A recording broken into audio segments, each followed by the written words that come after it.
جی صاحب السلام علیکم ورحمۃ اللہ وبرکاتہ. کیسے ہیں آپ؟ ہمارے مظفر پروگرام میں آپ تمام کو خوش آمدید. عید کے بعد یقیناً آپ اچھا ٹائم گزار رہے ہوں گے. اللہ تبارک و تعالیٰ ہماری اور آپ کی تمام کوششوں اور کاوشوں کو قبول فرمائے. آمین ثم آمین. السلام علیکم ورحمۃ اللہ وبرکاتہ. ہم عارفہ مظفر فرام ٹورنٹو. ہماری ویب سائٹ www.eawaz.com. ہماری ریکویسٹ ہے آپ اس پہ تشریف لائیے, ہمارے ریڈیو پروگرامز کو سنیے گا, ہماری پروفائل کو چیک کیجیے گا. نیوز ہوتی ہیں یہاں پہ, انفارمیشن ہوتی ہیں, آف کورس چٹ چیٹ. زندگی مکمل طور پہ دکھ میں بھی نہیں گزرتی, اور پھولوں کے ساتھ کانٹے ہوا کرتے ہیں, خوشیوں کے ساتھ دکھ بھی ہوا کرتے ہوتے ہیں. ورنہ شاید ہم انسان اتنے کمزور ہیں کہ جب ہمیں خوشیاں ملتی ہیں تو ہم سب کچھ بھلا جاتے ہیں. پھر ذرا سی چوٹ پڑتی ہے تو پھر اللہ کی یاد بھی آ جاتی ہے. اینی ویز, میرے ساتھ اس پروگرام میں بٹر ٹروتھ سے جناب سمیع اللہ ملک صاحب ہوا کرتے ہوتے ہیں, جو کہ انٹرنیشنل افیئرس کے بارے میں اور دنیا کی بدلتی صورتحال پہ روشنی ڈالا کرتے ہوتے ہیں. سمیع اللہ ملک صاحب کسی بھی تعارف کے محتاج نہیں ہیں. بہترین گود میں پرورش پانے کے بعد بہترین تعلیم حاصل کی. ان کی ویب سائٹ bittertruth.uk, اور سچ تو ہمیشہ کڑوا ہوا کرتا ہے. آج ہم آپ کو لے کر کے چلیں گے اگین پاکستان اور خطے کی بدلتی صورتحال سے متعلق جدید یا لیٹسٹ انفارمیشن دینے کے لیے. صاحب, جب ڈونلڈ ٹرمپ کہا کرتے تھے نا کہ میکسیکو اور امریکہ کے درمیان دیوار کھڑی کر دینی ہے, وال, تو مجھے بڑی حیرت ہوتی تھی کہ ایک سرحد کے اوپر دو ملکوں کے درمیان باڑ کیسے کھڑی ہوگی. بہرحال وہاں پر بھی اس کو مشکل گردانا گیا. اب میں فیل کرتی ہوں کہ ڈونلڈ ٹرمپ جو کہتے تھے وہ صحیح کہا کرتے تھے. پاکستان اور افغانستان کے درمیان کا جو بارڈر ہے یہ بڑی عجیب و غریب سی صورتحال ہے. یعنی پہاڑی علاقہ ہے, آپ کو بتائیے, پشاور, طورخم اور آگے کی طرف اگر آپ چلے جائیں تو پاکستان اور افغانستان کے درمیان جو یہ بارڈر پہ جو باڑ ہے اور پاکستان نے اس کو لگائی. پھر مجھے ڈونلڈ ٹرمپ کا خیال آیا کہ وہ کہتے تھے کہ میں باڑ لگواؤں گا, خرچہ اس کا میکسیکو دے گا, مگر یہ پاکستان نے باڑ لگائی آف کورس ہمارے بارڈرز کو سیکیور کرنے کے لیے. آج میں بلکہ دیکھ رہی تھی کہ اس وقت اتنی دنیا اس باڑ کے باہر افغانستان کی طرف سے کھڑی ہوئی ہے, اور پاکستان میں اگر اتنے بے شمار لوگ آ جائیں گے, اور ہمارا تو اپنا سسٹم, ہم خود نہیں کنٹرول ہوتے, اور جائے کہ افغانستان سے جو لوگ آئیں گے اگر وہ کاؤنٹڈ نہ ہوئے اور کنٹرول نہ ہوئے یا ان کو کنفائن نہ کیا گیا تو پھر کیا صورتحال ہوگی, کتنی لاقانونیت ہو جائے گی ملک میں. تو یہ باڑ جس کا میں ذکر کر رہی ہوں یہ بہت اونچی, تقریباً 9 سے 11 فٹ کے درمیان اونچی ہے, ڈبل لیئرڈ ہے. 2 پولز کے درمیان 9 فٹ کا یعنی پاکستان کی سائڈ اور افغانستان کی سائڈ کے درمیان 9 فٹ کا فاصلہ ہے, اور اس کے درمیان پھر خاردار باڑ کی 3 لیئرز ہیں اور ایک اوپر لیئر ہے. I wish I can show you that باڑ, اور کس تعداد میں اور کتنے زیادہ لوگ یہاں پر موجود ہیں. تو مگر افغانستان کی روز بروز جو بدلتی صورتحال ہے فیل سیڈ, اور میرا نہیں خیال کہ پاکستان, آئی ڈونٹ نو, میری نالج کم ہے یا جو بھی آپ اس کو نام دے دیجئے گا, کہ میں اپنے ملک کو کی سیفٹی کے لیے میں اپنے ساتھ والے ملک کو اگر انسٹیبل کروں گی, جیسا کہ بعض ممالک پاکستان پہ الزام لگاتے ہیں, یہ افغانستان الزام لگاتا ہے کہ پاکستان انسٹیبل کر رہے, انسٹیبلٹی کریٹ کر رہے ہیں افغانستان, تو مجھے نہیں لگتا کہ یہ پاکستان کی کوئی وائز صورتحال ہوگی, اور اٹ از بلیویبل اور it is conceivable, I don't think سو.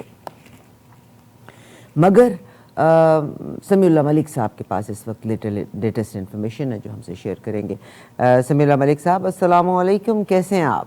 جی وعلیکم السلام ورحمۃ اللہ وبرکاتہ. حیاک اللہ وبارک اللہ فی, اللہ آتک العافیہ. بہت شکریہ سر, بہت شکریہ. یو لک ویری فریش, اور آئی ہوپ کہ آپ کی عید بڑی بہترین گزری ہوگی. ظاہر ہے خوشیاں اور خوشیوں کے ساتھ غم بھی ہوا کرتے ہوتے ہیں. افغانستان کی صورتحال یقیناً ایوری بڈی از کنسرنڈ. تو بتائیے کچھ, آپ کو بھی ویسے اس باڑ کے بارے میں تو علم ہوگا. اعوذ باللہ السمیع العلیم من الشیطان الرجیم, بسم اللہ الرحمن الرحیم. ولا تهنوا ولا تحزنوا وأنتم الأعلون إن كنتم مؤمنين صدق الله العلي العظيم رب اشرح لي صدري يسر لي أمري واحلل عقدة من لساني يفقهوا قولي ربنا تقبل منا إنك أنت السميع العليم آمين يا رب العالمين. آمین. کروڑوں حمد و ثنا اور درود خاتم النبیین کے بعد بہن اس میں کوئی شک نہیں کہ یہ باڑ جو ہے، یعنی جس طرح آپ نے خود ہی پوری تفصیل بتا دی، اور میں اس باڑ کی اہمیت کے بارے میں آپ سے بتانا چاہتا ہوں. یہ بڑی بد نصیبی ہے کہ کبھی اتنے یعنی 7 دہائیوں تک ہمیں کبھی باڑ کی ضرورت نہیں پڑی، نہ فوج کے سپاہی کی ضرورت نہیں پڑی. اور اس طرح ہمارے تعلقات دونوں برادرانہ ممالک میں ایسے تھے. اور دوسرا یہ کہ ہمارے دونوں اطراف میں ایسی رشتہ داریاں ہیں، ایسے خونی رشتے ہیں کہ ان کے لیے تو وہ کوئی جو حد تھی وہ تھی نہیں. وہ کبھی عام آزادی کے ساتھ دوسرے کو ملنے جایا کرتے تھے، آیا کرتے تھے، شادی بیاہ ہوتے تھے، بارات ادھر سے جا رہی ہے، بارات ادھر سے آ رہی ہے. یہ سارا معاملہ ایسے ہی چلتا تھا کہ حدود کی کوئی تحریم باقی نہیں بچی تھی وہاں پہ. لیکن جب یہ 9/11 کا واقعہ ہوا یا اس کے بعد، بلکہ جو رشیا بھی جب آیا اس وقت بھی ہمیں باڑ کی ضرورت نہیں محسوس ہوئی. ہاں ہمیں فوج کی ضرورت ضرور محسوس ہوئی. ہم نے پہلی دفعہ اپنی فوج کو تعینات کیا جب روس جو ہے وہ افغانستان میں آیا تھا. لیکن باڑ کی دوسری ضرورت محسوس نہیں ہوئی. لیکن باڑ کی ضرورت اس وقت محسوس ہوئی کہ جب 9/11 کے بعد سارا معاملہ چلتا رہا اور جتنی بھی ہوئی، اور پھر اس کے بعد پھر طالبان آ گئے، اور طالبان کے بعد ہمارے معاملات پھر ایسے اچھے اور اتنے خوشگوار ہو گئے تھے کہ طالبان نے خود یہ اس بات کا اعلان کیا تھا کہ ہم پاکستان کی حد کا ہم احترام کریں گے. اس لیے ہمیں کوئی فوج بھی وہاں پہ رکھنے کی ضرورت نہیں پڑی. لیکن جب یہ ابھی جب امریکن آئے اور امریکوں پہ در جب وہاں پہ شکست کا منہ دیکھنا پڑا اور کافی انہیں ہزیمت اٹھانی پڑی، تو اس کے بعد انہوں نے، آپ کو پتہ ہے، کئی دفعہ ہمارے علاقوں میں بھی وہ محض یہ بہانہ کر کے آ جاتے رہے کہ ہم جو دہشت گرد ہیں ان کا تعاقب کرتے ہوئے آپ کے پاس آ رہے ہیں. اور آپ کو پتہ ہے کہ ہمارے قبائلی علاقوں کو بہت ڈسٹرب کیا گیا، بڑے ڈسٹرب رہے. اور پاکستانی طالبان کے نام سے تنظیم کھڑی کی گئی، اس نے بڑی تباہی مچائی ہمارے پاکستانی سوات میں بھی، اور اس میں ہماری قبائلی علاقوں میں، اس میں وزیرستان کا علاقہ خصوص طور پہ شامل ہے، باجوڑ تک. اور انہوں نے باقاعدہ طور پہ ہمارے بڑے بڑے جو شیوخ اور جو قبائلی ملک تھے ان کا بہیمانہ طور پر انہوں نے قتل بھی کیا، انہیں شہید بھی کیا گیا. اس کے بعد ضرورت محسوس کی گئی کہ اس دہشت گردی کو ختم کرنے کے لیے، اور دنیا کے جو عالمی جو طور پہ ہمیں بدنام کیا جا رہا ہے، اس کو ختم کرنے کے لیے کچھ کیا جائے. تو پاکستان نے پھر ایک بولڈ قدم اٹھایا جو کہ پاکستان کی معیشت پہ بہت بڑا ایک بوجھ بھی تھا. اس کے بعد میں پاکستان نے یہ باڑ لگانے کا فیصلہ کیا. میں آپ سے عرض کر دوں کہ پاکستان کی یہ سب سے طویل ترین پاکستان کا یہ بارڈر ہے، اور بڑا سنگلاخ بارڈر ہے. پہاڑ ہیں، بہت زیادہ نشیب و فراز ہیں یہاں پہ. لیکن الحمدللہ پاکستان نے اپنی دھرتی کو محفوظ کرنے کے لیے، پاکستان آرمی نے خاص طور پہ یہ سارا بیڑا اٹھایا. اور پچھلے دنوں ہمارے ISPR نے یہ اعلان کیا کہ ہم نے کم از کم 90% علاقے پہ جو ہے باڑ سے ہم نے کور کر لیے ہیں، اور باقی جو 10% ہیں وہ پہلے سے اس قدر خطرناک ہیں کہ وہاں سے در اندازی کا خطرہ بہت کم ہے. لیکن ہم اس علاقے کو بھی وہاں بھی باڑ ضرور لگائیں گے. یہ بہت شکریہ. صورتحال ہے کہ میں بلکہ آن دا لائٹر موڈ میں اگر بات کروں کہ ڈونلڈ ٹرمپ جب میکسیکو اور امریکہ کے درمیان باڑ کا ذکر کیا کرتے ہوتے تھے تو یہ لگتا تھا جیسے اٹس اے جوک. مگر پاکستان نے یہ آج سے نہیں، آپ نے جیسے ذکر کیا کہ ایک عرصے سے یہ معاملہ چل رہا تھا، تقریباً 4-5 سال پہلے یہ باڑ شروع کی تھی. اور یعنی دیکھیے دنیا کی آبادی اور دنیا میں ترقی جتنی بڑھتی چلی جا رہی ہے، لوگوں کو کنفائنڈ کرنے کے لیے اب یہ ملکوں کے درمیان باڑیں بھی لگنا شروع ہو گئیں. ویری اسٹرینج سر. اور یہ باڑ بڑی سیکیورڈ ہے، اٹس ناٹ کہ دیوار ہے، دس از اے ویری سیکیورڈ باڑ.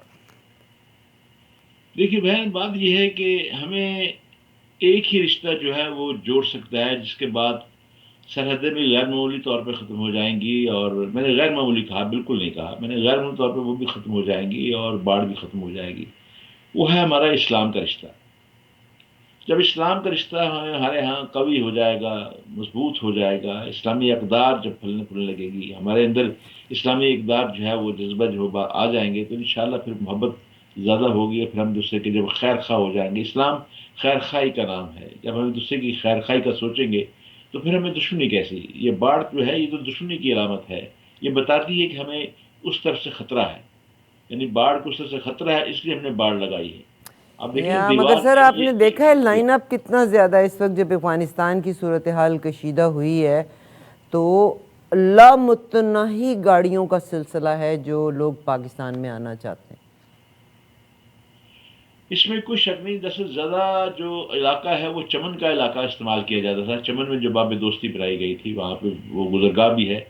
اور کیونکہ افغانستان کا جو تجارتی راستہ ہے، کیونکہ افغانستان لینڈ لاک ملک ہے اور دنیا جہاں سے جو سامان آتا ہے اس کی تفصیل آتی ہے، تو افغانستان جو ہے ہماری کراچی کی بندرگاہ کو استعمال کرتا ہے.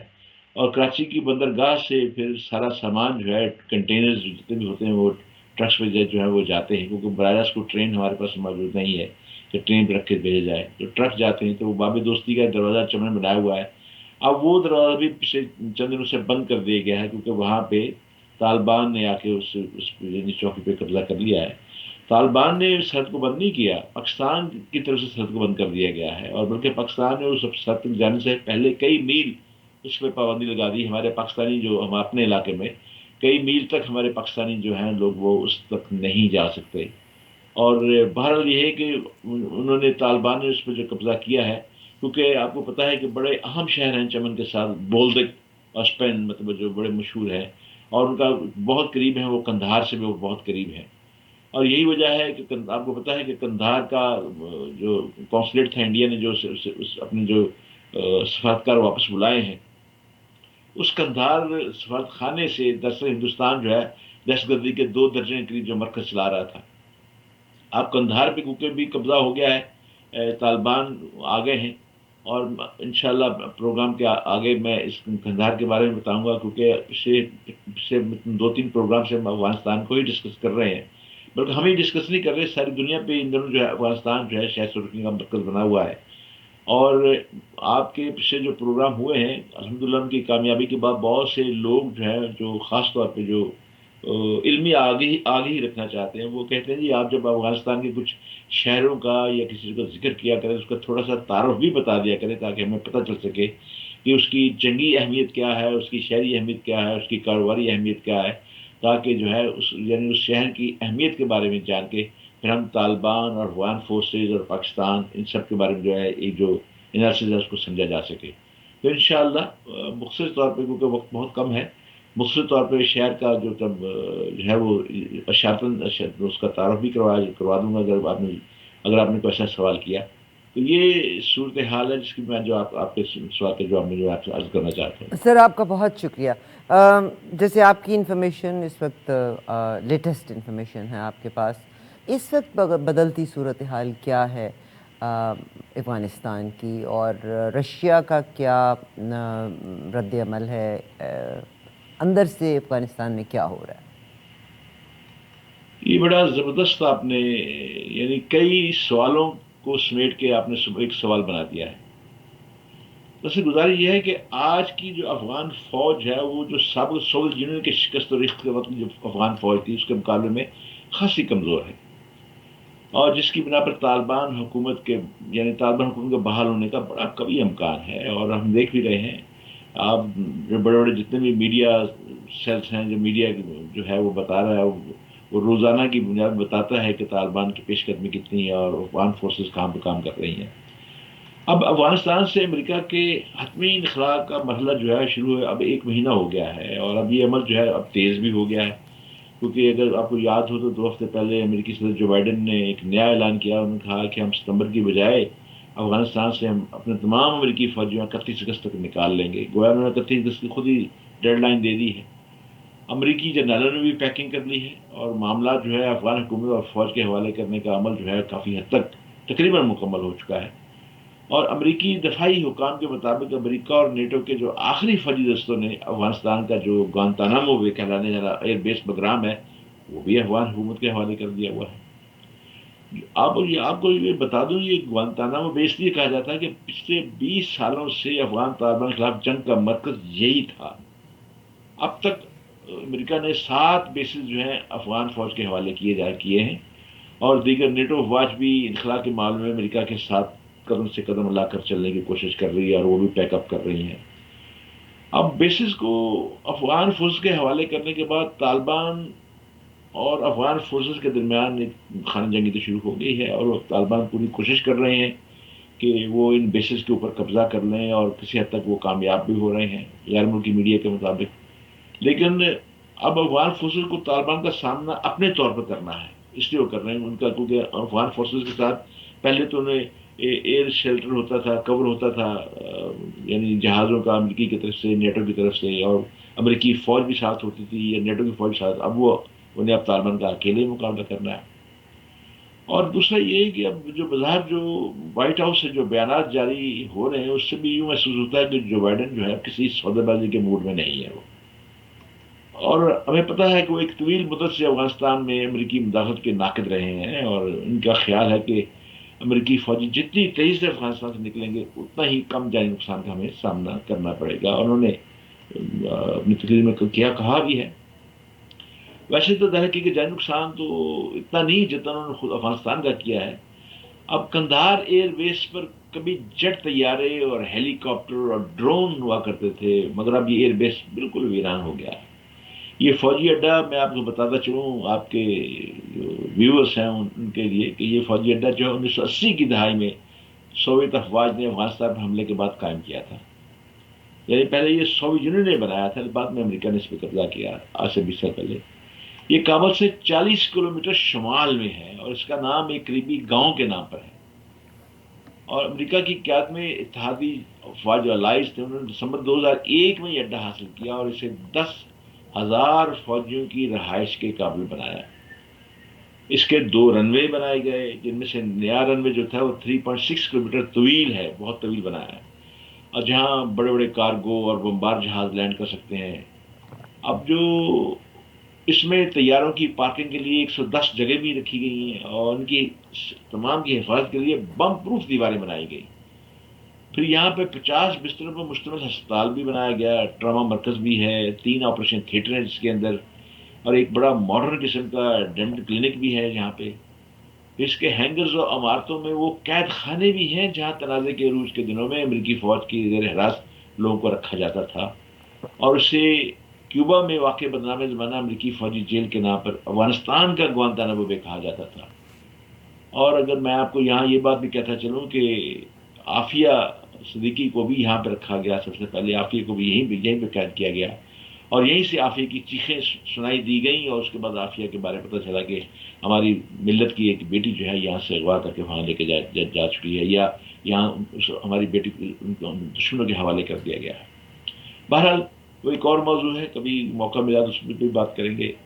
بہرحال بگرام ان سائٹس میں ہے جن کا تذکرہ امریکی سینٹ کی رپورٹ میں بار بار کیا گیا ہے، جس کے مطابق CIA ان حراستی مراکز میں مبینہ طور پر القاعدہ سے تعلق رکھنے والے افراد سے ایسے انسانی سوز تشدد کے ذریعے تفتیش کیا کرتی تھی کہ رامان اس پہ بھی کتابیں آ چکی ہیں.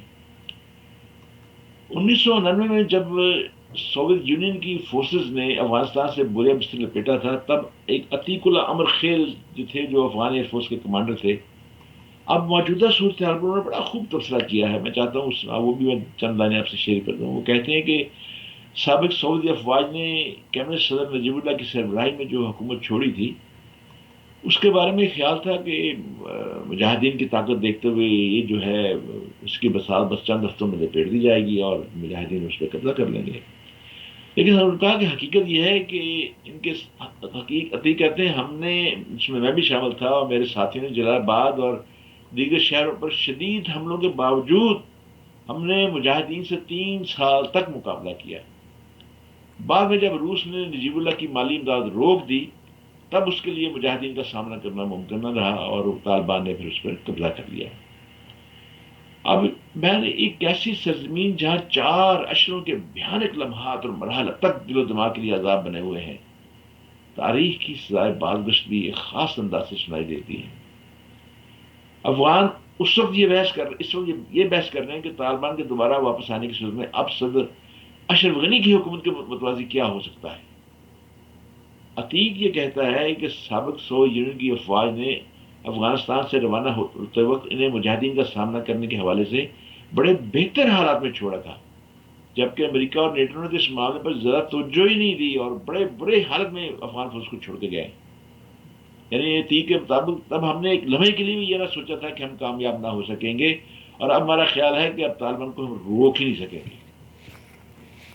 اور یہ سوویت فوج نے جو افغان فوج چھوڑی تھی وہ موجودہ افغان فوج سے کہیں زیادہ طاقتور تھی۔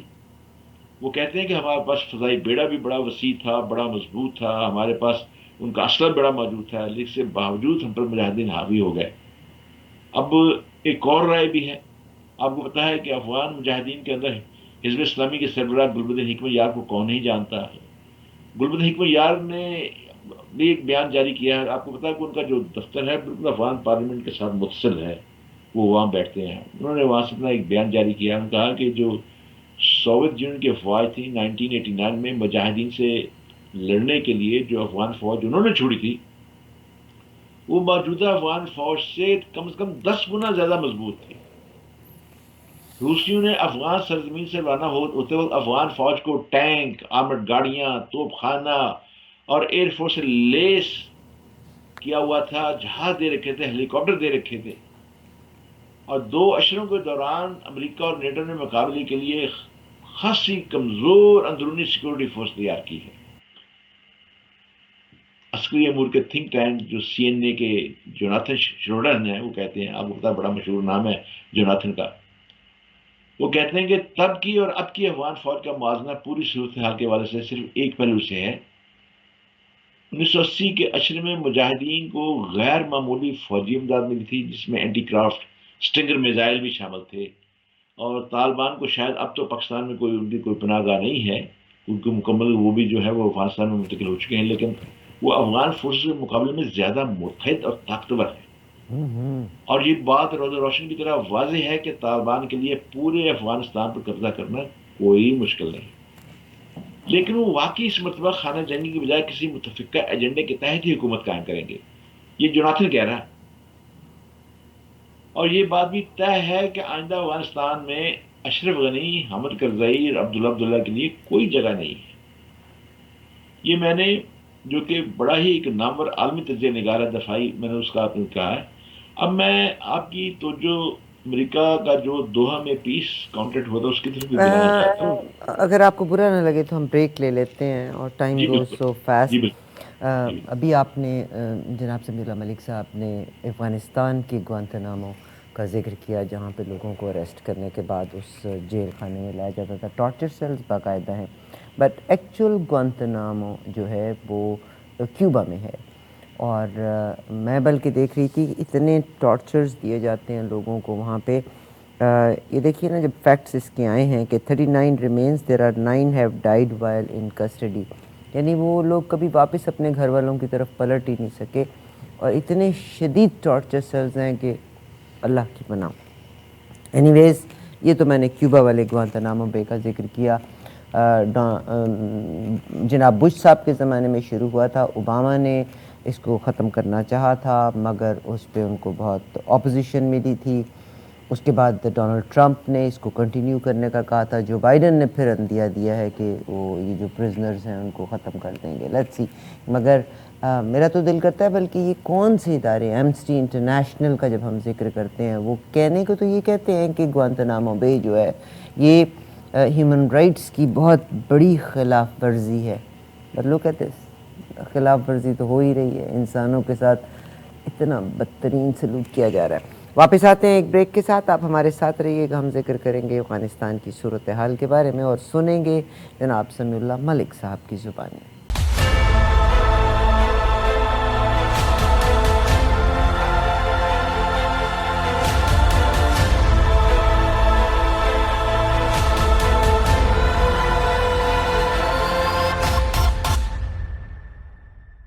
جی صاحب، ایک پھر سے خوش آمدید کہنا چاہتی ہوں، میرے ساتھ جناب سمیع اللہ ملک صاحب۔ جی سر، آپ نے جہاں سے شروع کیے وہیں سے شروع کر لیں تو زیادہ بہتر ہے۔ امریکہ کیا کہتا ہے؟ جی، میں بریک پہ جانے سے پہلے میں آپ سے بات کر رہا تھا کہ امریکہ اور طالبان کا جو دوحہ میں پیس کانٹریکٹ ہوا تھا، اب آپ یہ دیکھیں کہ ابھی حال ہی میں طالبان نے باقاعدہ طور پہ، تحریری طور پہ دنیا کو، قوم عالم کو یہ بتایا ہے کہ امریکہ نے اس پیس کانٹریکٹ کا 2225 مرتبہ اس کی خلاف ورزی کی ہے، 2225 مرتبہ اس کی خلاف ورزی کی ہے، اور انہوں نے باقاعدہ طور پہ وقت، تاریخ، ہر چیز اس میں نوٹ کی، اس میں درج کی ہے۔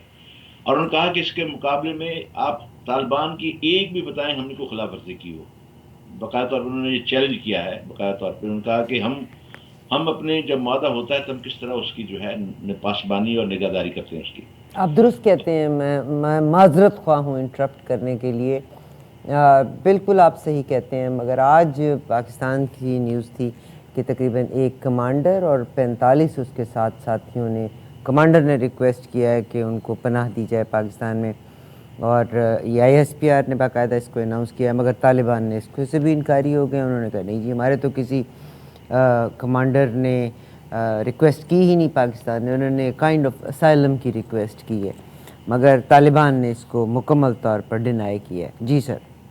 جی میں اس امریکن معاہدے کی جو خلاف ورزی کی بات کر رہا تھا، یہ جو آپ نے ابھی واقعہ بتایا یہ چترال کے بارڈر پہ ہوا ہے، اس پہ جی بھی ہم بات کر لیں گے نہیں سر، کبھی میں آپ نے سے. اسی سے متعلقہ یہ بات کی نا، یعنی جی جی. بہت ساری چیزیں اب آپ حکومتیں میں جو کہتی ہیں اور طالبان آرام سے ڈینائی کر دیتے ہیں. جی نہیں، انہوں نے تو باقاعدہ چیلنج کیا ہے، انہوں نے باقاعدہ طور پہ طالبان نے یہ چیلنج کیا ہے. میں آپ کو ایک جو میڈیا میں باتیں میں ان کا ذکر کر رہا ہوں. جی. میں کیونکہ میں کوئی طالبان کا نمائندہ نہیں ہوں یا پھر اسپوکس سر مین آئی نہیں ہوں ڈونٹ میں، مین اٹ. تو اس لیے دیکھیے میں یہ سر، بات دس کر رہا از ہوں دا کہ میڈیا. ڈیموکریسی. آپ اپنا ورژن بیان کر رہے ہیں، میں نیوز جی کو جی کور کر بالکل رہی ہوں. بالکل. تو ہمیں کیونکہ میڈیا ہی اس کا ایکسیس ہے جس جی کی بنا پہ ہم اپنا انالیسس کرتے ہیں جو جی ہے. سر. اور سب سے بڑی گزارش یہ ہے کہ اب دیکھیے وہاں پہ معاہدے کے بعد باقاعدہ طور پہ داعش کو بڑا سرگرم کر دیا گیا.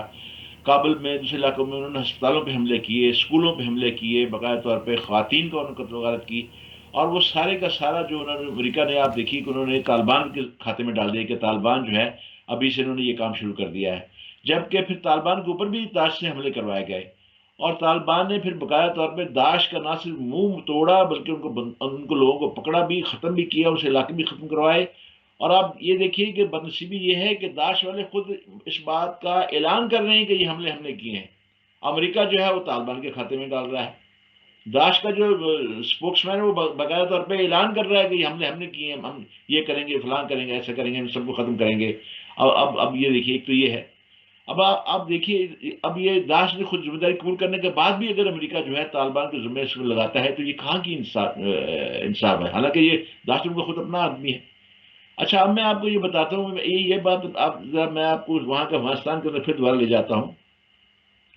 وہاں ان حالات میں محسوس یہ ہو رہا ہے کہ پورا موسم گرما جو ہے فریقین کے درمیان لڑائی اور طاقت کا توازن اپنے حق میں کرنے کی کوشش میں گزرے گا.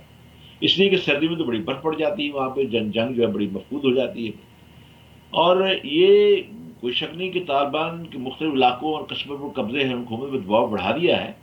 اور اگر مغربی میڈیا کی بھی بات کی جائے تو وہ بھی یہ کہہ رہے ہیں کہ جی 80% کی حد تک دیہی علاقوں پر اور شہری علاقوں پر بھی طالبان کا کنٹرول ہو گیا ہے. اگر یاد ہو تو پچھلے پروگرام جب آپ نے ذکر کیا تھا تو آپ نے ایک باقاعدہ طور پہ BBC کا ایک نقشہ بھی اس میں دیا تھا، جس میں انہوں نے بتایا تھا کہ کتنے حصے پہ جو ہے وہ طالبان کا کنٹرول ہے اور کتنے حصے پہ جو ہے وہ افغان حکومت رہ گئی ہے. اب باقی ماندہ علاقے جو ہے اس پر قبضے کی لڑائی اب جاری ہے. اقوام متحدہ اور عالمی میڈیا جو ہے طالبان کی فتوحات کی تصدیق بھی کر رہے ہیں. یہ بھی کوئی ایسی بات نہیں جو میں بات کر رہا ہوں کہ وہ اپنی تصدیق کی جا رہی ہے. افغان فوج جن پولیس اہلکاروں اور سپاہی پر مشتمل ہے، اب وہ دیکھیے حالیہ اور چند ماہ کے دوران دیہی علاقوں کی کئی لڑائیوں میں وہ موم کی طرح پگھل گئے.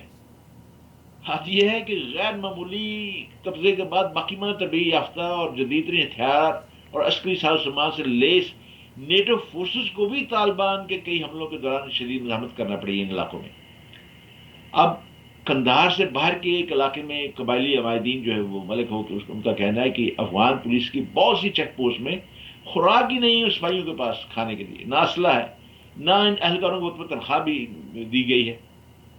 وہ کہتے ہیں کہ یہ افغان فوجوں کے جو فوجی ہیں یہ ہمارے گھروں میں آ کر ہم سے کھانا مانگتے ہیں کہ آپ بھوکے ہمیں کھانا کھلایا جائے.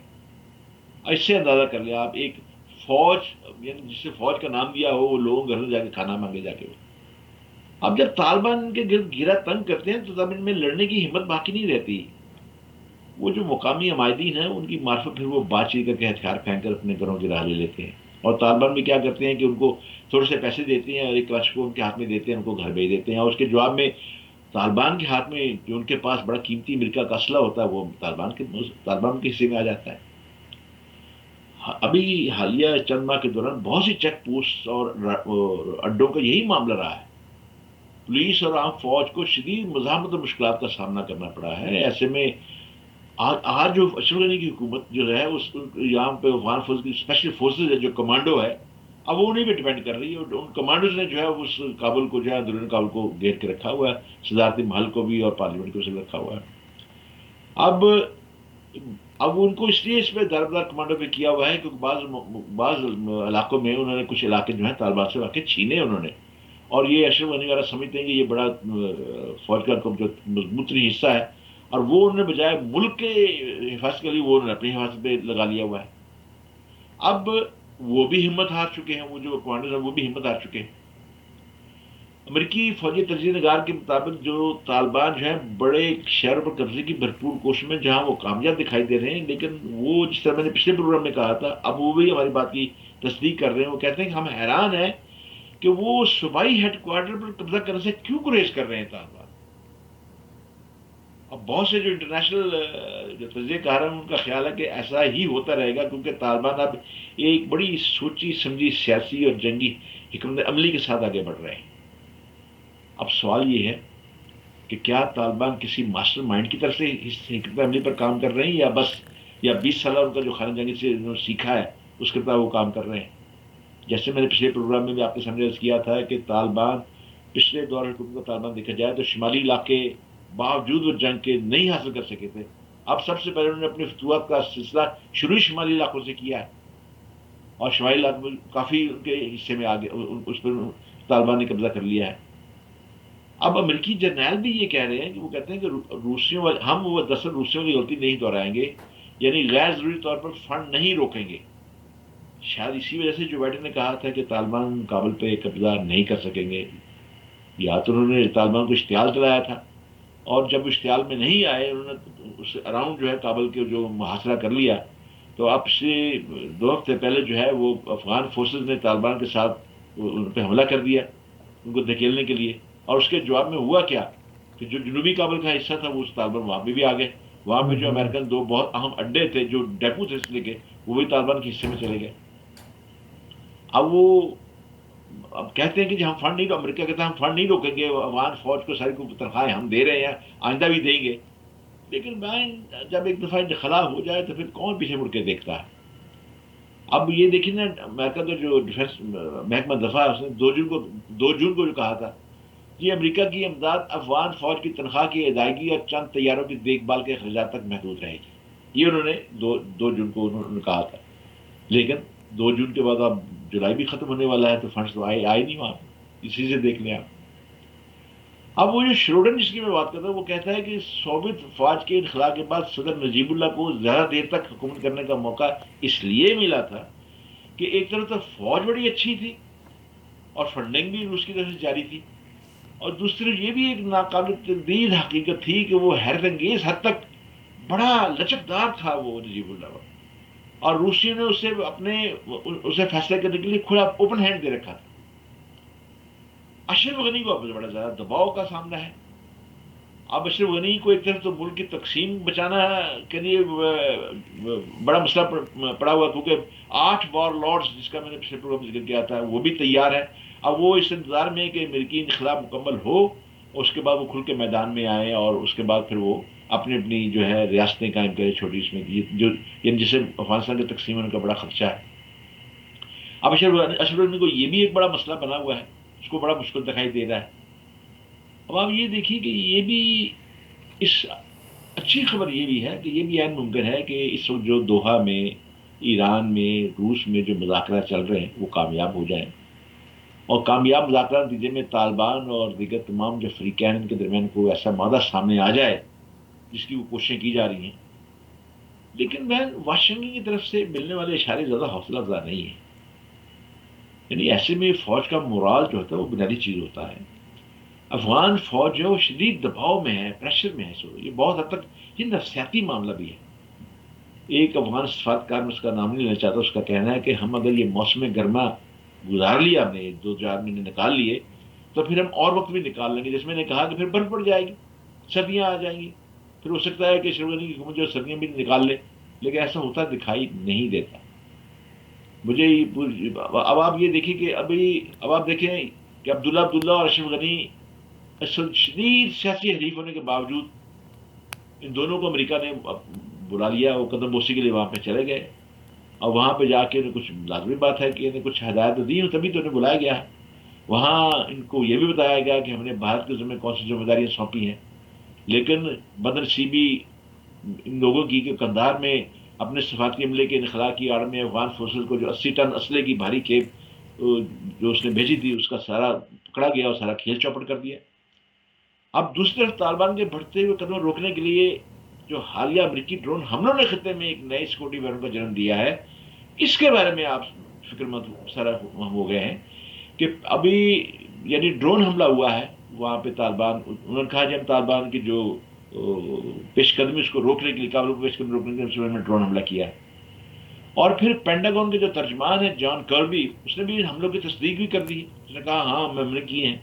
پھر انہوں نے کہا کہ ہم نے یہاں ختم نہیں کر دیا، ہم اس عمل کو آئندہ بھی جاری رکھیں گے۔ مگر یہ اڑے کہاں سے؟ انہوں نے تسلیم بھی کر لیا، ان کا کہ ہم جاری رکھیں گے۔ نہیں مگر انہوں نے کون سی بیس کو استعمال کر کے یہ ڈرونز اڑے؟ ہاں، اس انتہائی خوفناک ڈرون حملوں نے کہاں سے اڑان بھری، کہاں سے یہ اڑے؟ پاکستان نے تو اڈے دیے نہیں، نہ پاکستان کے پاس ہیں ان کو دینے کے لیے کچھ، نہ ہی ایران سے ہیں، نہ ہی رشیا نے دیے ان کو، مطلب نہ ہی تاجکستان سے اڑے ہیں، تو پھر یہ کہاں سے آئے ہیں؟ امریکہ سے سیدھا اتنی دور سے تو آ نہیں سکتے، تو لازمی بات ہے کہ پھر یہ کسی اور ملک سے آئے ہیں، اور ان سے اس کا بھی پتہ چل چکا ہے کہ وہ کہاں سے آئے ہیں، وہ کہاں چلا ہے۔ مگر اس ملک کی سرحد اگر آپ جموں کشمیر کی طرف بھی جائیں تو ڈائریکٹ جموں، وہ ان کی سرحد ڈائریکٹ افغانستان سے تو نہیں ملتی نا، کسی نہ کسی بارڈر کو تو کراس کیا نا، کسی اور تیسرے کنٹری کو۔ میں تجھے ولی سمجھتا جو تو نبازہ خار ہوتا، مطلب میں تو نہیں کہہ رہا، لیکن آپ کہہ رہی ہیں تو میں آپ کی بات کی تردید نہیں کر رہا۔ مگر میرا دل کرتا ہے میں پاکستان کا میپ یہاں پہ لگاؤں کہ اگر ہم کشمیر کا وہ والا حصہ لے آئیں۔ سارا دھیان اسی طرف ہے اور ساری بات وہی ہے۔ اب دیکھیے کہ اس کو اب اس ڈرون حملے کے بعد خطے کے تمام ممالک سر جوڑ کے بیٹھ گئے کہ بھی ان ڈرون حملوں کے تدارک کی کوئی سبیل ضرور نکالی جائے۔ مگر یہ ڈھونڈے نا کہ اڑے کہاں سے وہ۔ ہاں، انہوں نے ان کو پتہ چل گیا تبھی وہ سر جوڑ کے بیٹھے نا اس کا تدارک کیسے کیا جائے۔ ایک بات جو کہی جا رہی ہے وہ یہ ہے، جو میں وہ بات کر رہا ہوں جو کہ میڈیا میں آ چکی ہے، انہوں نے کہا کہ یہ جدید ترین ٹیکنالوجی ڈرون بہت بلندیوں پہ جو سفر کرنے والا ہے، جو کہ متعلقہ ممالک کے راڈار کی پوزیشن میں نہیں آتا، وہاں اس ملک کے اوپر سے گزارا گیا ہے، یہ ڈرون گیا ہے، اور وہ اتفاق سے ملک ایران ہے۔ اچھا، وہ یعنی ایران کی طرف اشارہ کیا گیا کہ اس ڈرون نے ایران کی فضائی حدود کو جو ہے کراس کیا ہے، مگر اور ایران کی تو امریکہ کے ساتھ تعلقات اچھے نہیں ہیں۔ ایران کے پاس ایسی ٹیکنالوجی نہیں ہے کہ اس کو میں ایران کے بارے میں خوشگوانی رکھتے ہوئے یہ بات میں کہہ رہا ہوں، لیکن میں اس لیے کہتا ہوں کہ خود اس وقت ایران بھی جو ہے وہ بھی ایک پارٹیسپیٹ کر رہا ہے امن مذاکرات کے لیے۔ اس وقت جو ہے ایران کے اندر بھی امن مذاکرات چل رہے ہیں، اس وقت 3 جگہ امن مذاکرات چل رہے ہیں، دوحہ میں چل رہے ہیں، وہاں پہ ایران میں چل رہے ہیں، اور ماسکو میں چل رہے ہیں، مطلب ہر 3۔ اس سے آپ دیکھ لیجئے کہ جو طالبان ہے وہ کس قدر یعنی حکمت کے ساتھ کام کر رہے ہیں، وہ کسی صورت میں خانہ جنگی نہیں چاہتے، مطلب ہے۔ میں آپ کو بتاؤں گا کن کن کے ساتھ مذاکرات ہو رہے ہیں، مطلب ہے۔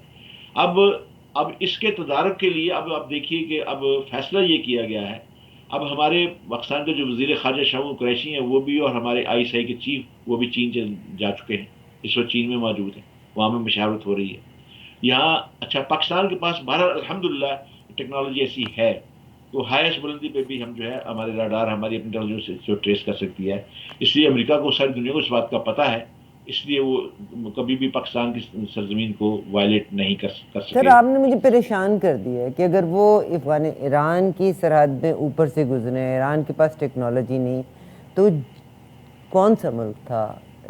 از اٹ سعودی عربیہ جس نے ڈرونز کے لیے ان کو جگہ دی ہے؟ سعودی عربیہ سے تو خیر نہیں ہوا ہے، وہ پھر فاصلہ بہت لمبا ہو جاتا ہے، مطلب ہے۔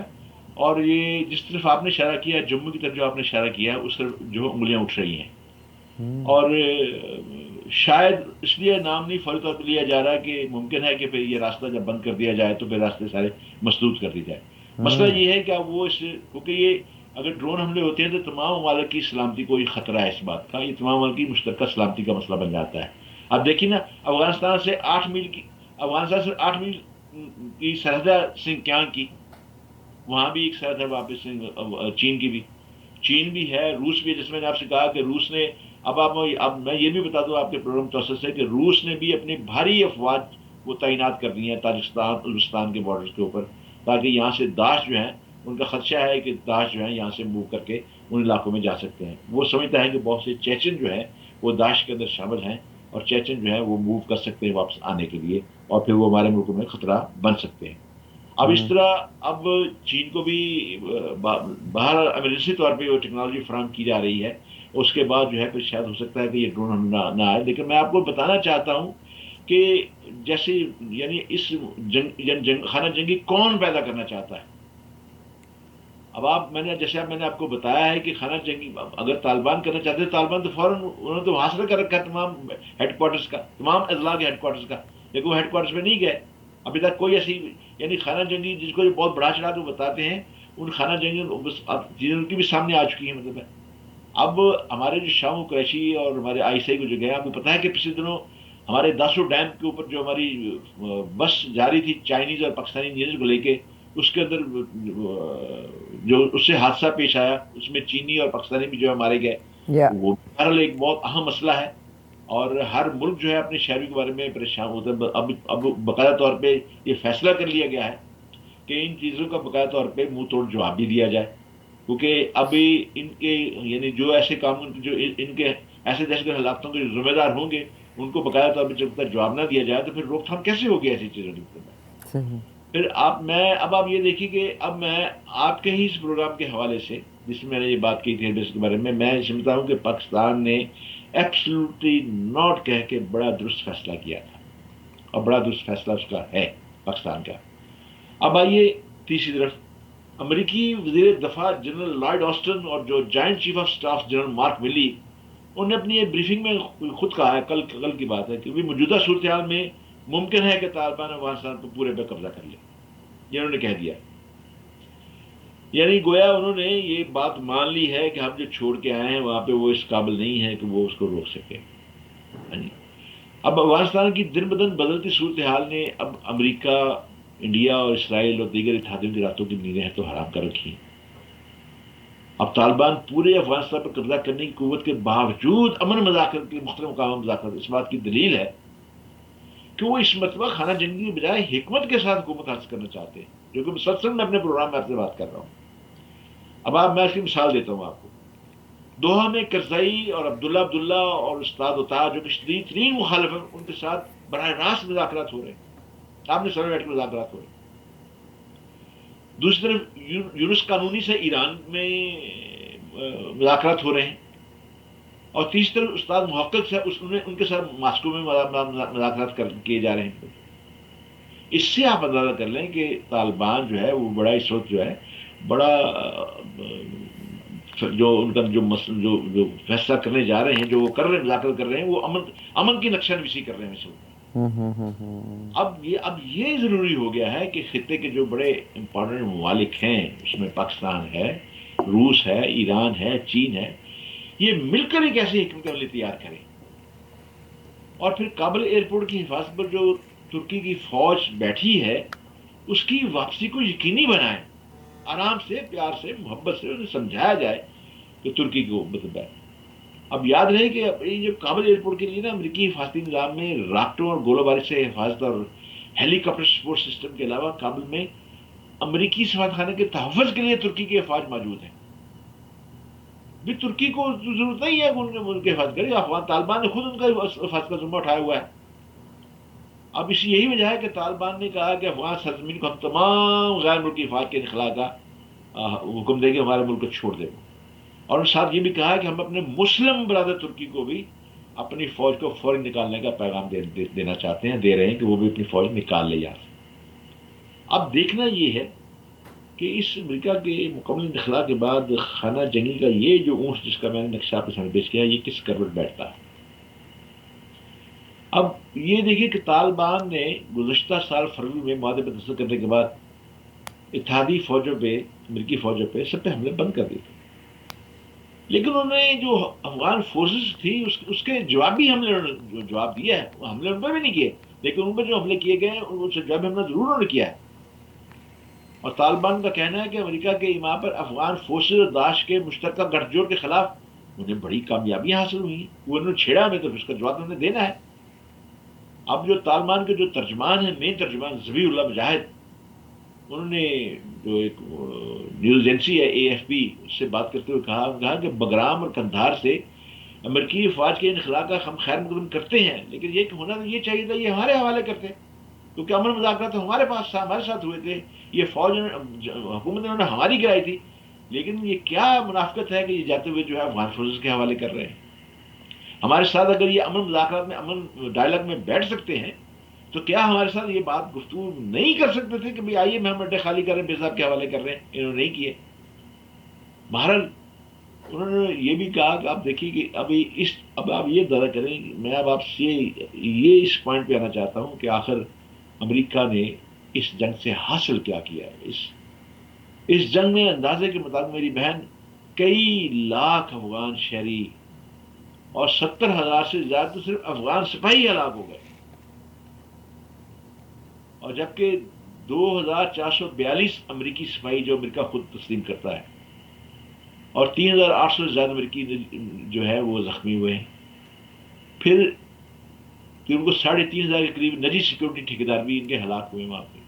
نجی جو سیکورٹی ٹھیکیدار ہوئے انہوں نے افغانی بھرتی کیے ہوئے تھے، کچھ غیر ملکی بھی تھے، اور جو دیگر ان کے جو الائز ہیں ان کے بھی 1,144 فوجی ہلاک ہوئے ہیں۔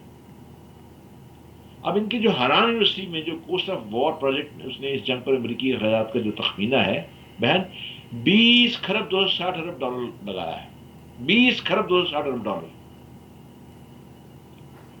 میں اپنی کل ایک عالمی میڈیا سے میں ذکر کر رہا تھا کہ اگر امریکہ یہ 20,260,000,000 جو ہے ان خطوں کے اندر لگا دیتا ترقی کے کاموں میں، تو مجھے بتائیں کیا یہ امریکہ کے چنگل سے باہر نکلتے کبھی؟ اس کے احسانات کتنے ہوتے اس کے اوپر، ان ملکوں کے اوپر؟ بہت زبردست سر، ٹائم اجازت نہیں دیتا ہمیں آگے جانے کے لیے۔ آپ نے میرا خیال ہے آج کے پروگرام کو یہیں پہ چھوڑنا چاہتی ہوں۔ میں نے پچھلے پروگرام میں بھی ذکر کیا تھا اٹلانٹک پیکٹ کا، جس کا فرینکلن روزویلٹ نے اپنی کتاب میں ذکر کیا، آپ کے ونسٹن چرچل نے اپنی کتاب میں ذکر مجھے کیا، امریکہ موقف۔ ایک فکرہ اور کہنا چاہتا ہوں جو اس کے ساتھ مجھے ابھی میرے ذہن میں آیا ہے۔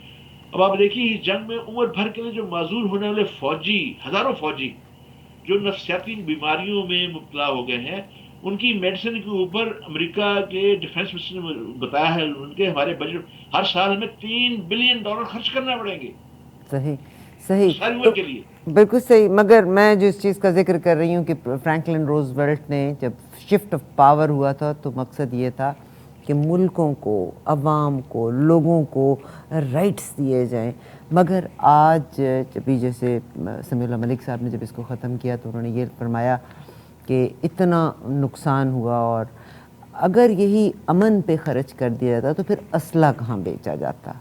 یعنی this is not one business, is business after business. آپ نے اگر امنی کے لیے خرچ کرنا شروع کر دیا تو پوری دنیا جب امن ہو جائے گا تو اسلحہ کہاں استعمال ہوگا؟ کوئی بھی نہیں اسلحہ استعمال ہوگا، آپ کی اکانومی بیٹھ جائے گی۔ اینی ویز، یہ دنیا کے ہارڈ فیکٹس ہیں۔ میرا خیال ہے دس 21st سینچری ہر چیز میں اگر تو آپ اس کو سچ رکھیں گے تو پرابیبلی اس کی ورتھ کم ہے، مگر اگر اس میں آپ چیزوں کو شامل کرتے جائیں گے، جھوٹ کو شامل کرتے جائیں گے، جھوٹ کا تڑکا لگاتے جائیں گے، غلط کرتے چلے جائیں گے تو چیزیں زیادہ، کیونکہ ہم چمکتی چیزوں کے اوپر بلیو کرتے ہیں، although all the glitters are not gold۔ Anyways ویز، یہ تو سمیع اللہ ملک صاحب نے ہمیں آج سوچ دی ہے، اور اس سوچ پہ آپ بھی اس ہفتے میں سوچیے گا، ہم بھی سوچیں گے۔ اللہ تعالیٰ اس بنی نوع انسانیت کے لیے بہتر کرے۔ امیر تو زندگی گزار لیں گے، میڈیوکر اور غریب کا کیا قصور ہے؟ ان کو آپ بھی اپنی دعاؤں میں یاد رکھیے گا۔ سمیع اللہ ملک صاحب، یو آر سو کائنڈ، بہت سارے ذہن کے دروازوں کو آپ نے میری کھولا۔ دعا ہے کہ اللہ تعالیٰ اس دنیا سے اس جنگ کے عذاب کو ختم کر دے اور دنیا امن کی نہیں طرف ہو لوٹ۔ سکتا سر، آپ لاکھ دعائیں مانگ لے، کیسے؟ اگر جنگیں ختم ہو جائیں گی تو اسلحہ کون خریدے گا؟ یہ تو سر وہ وہ کہتے ہیں نا چھوٹے بچے والی ہماری میری آپ کی یہ خواہش ہے، جنگیں اگر ختم ہو جائیں گی تو پھر اسلحہ کون لے گا؟ اور یہ جنگیں آج سے نہیں ہیں، بیفور دا کرائسٹ چلتی چلی آ رہی ہیں۔ درست۔ آپ وہ ہمارا یہ ہے کہ میں تو سچی بات ہے، میں تو ایک بے گناہ چڑیا کے مرنے میں بڑا مجھے دکھ ہوتا ہے۔ سر سب کا یہ عالم ہے، مگر جو بڑے بڑے پولیٹیشنز ہیں، بڑے بڑے ملک ہیں، divide and rule, you know that, جتنی آپ زیادہ پالیٹکس کر لیں گے اتنے آپ زیادہ بہتر ہوں گے۔ بہت شکریہ سر، اجازت دیجئے گا، انشاءاللہ اگلی پروگرام میں پھر ملاقات ہوگی۔ پاکستان زندہ باد، کینیڈا پائندہ باد، اللہ تعالیٰ اس دنیا پہ اپنا کرم کرے، آمین۔ اور شکریہ، سمیع اللہ ملک صاحب کا بہت شکریہ۔ آپ ان کی ویب سائٹ پہ آئیے گا، bettertruth.uk۔ اجازت دیجیے، اللہ حافظ۔